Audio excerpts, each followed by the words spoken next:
Hey everyone, I don't know if you've been following what's going on in Venezuela, but they just had their free and fair presidential election, and President Nicolás Maduro just won his third straight term, which means he'll be in office for at least another 6 years. Now let's be real, their election is really an illusion, and it gives its citizens the perception that they are participating in a true democratic process. Now, MAGA idiots are using the Venezuelan election as a means to spread fear and gain support for their pathetic cult, which is really ironic, and I'm about to explain why. Now, Venezuela is considered a socialist state, but that's sort of irrelevant here, so don't pay too much attention to that because they still tout themselves as a democracy, which means free and fair elections. However, that's been widely disputed by opposition leaders, international observers, and human rights organizations claiming widespread voter irregularities, lack of transparency, and suppression of political opposition. If you don't know much about Nicolás Maduro, it's been widely accepted that he's the leader of an authoritarian regime that stifles the voices of his opposition in order to maintain his power in the Venezuelan state. Some examples of how he abuses his power include arresting and detaining opposition leaders Leopoldo López and Juan Guaido, with both cases stirring international outcry.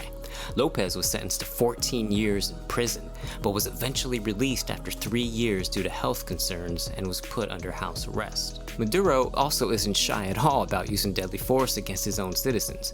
In 2017, when citizens gathered then to protest the election results, Maduro authorized excessive force, leading to deaths, injuries, and arbitrary detentions of protesters. The 2017 protests saw significant violence and numerous fatalities. Maduro is also free to paint himself in any light he chooses since he practically owns the media. Independent media outlets have been shut down, and journalists critical of the government have been harassed, detained, or forced into exile. This has stifled free press and restricted the opposition's ability to communicate with the public. Reminds me of this tweet from one of our beloved ex-presidents.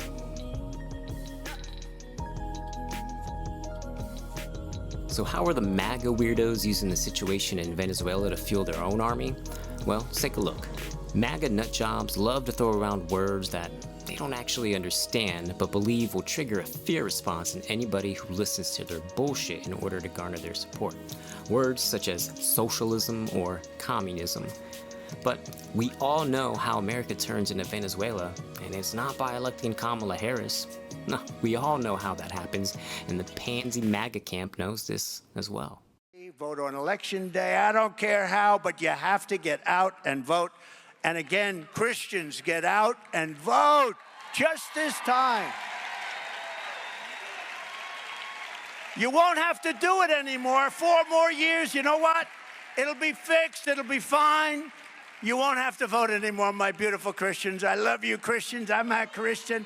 I love you. Get out. You got to get out and vote. In 4 years, you don't have to vote again. We'll have it fixed so good. Trump has stated time and time again that if elected, he has no issue with trying to change the Constitution to make him stay in the office for as long as possible.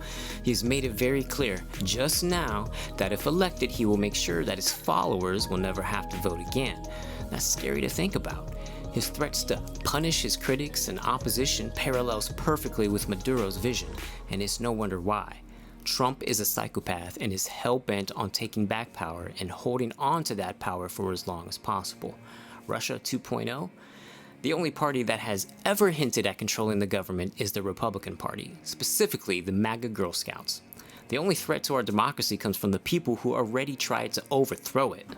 MAGA morons must really think everybody outside of their camp is as dumb as they are for them to throw titles such as socialist or dictator on Kamala Harris. Let's not forget who the real Maduro or Putin wannabe really is.